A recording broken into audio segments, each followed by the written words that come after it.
दोस्तों, आज की उर्दू डिक्शनरी में आपके साथ बात होगी लफ्ज़ खुश इल्हानी पर। खुश इल्हानी जिसका मतलब होता है नगमगी, खुश नवाई, खुश आवाज़ी, सुरीली आवाज़ वाला, अच्छी आवाज़ वाला।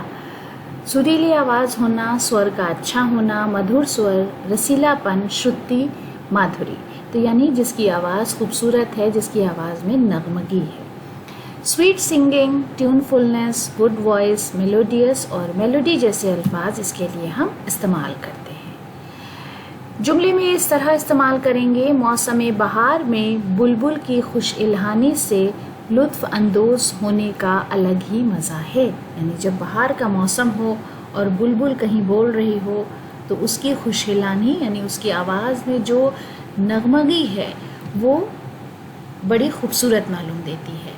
परवेज़ रहमानी का शेर है, मेरे होठों पे सिसकती खामोशी को देखकर हर परिंदा पेश आता है खुश इल्हानी के साथ। तो दोस्तों, आज की डिक्शनरी के लिए ये हमारी पेशकश थी। अगले वीडियो में आपसे फिर मुलाकात होगी। बहुत बहुत शुक्रिया।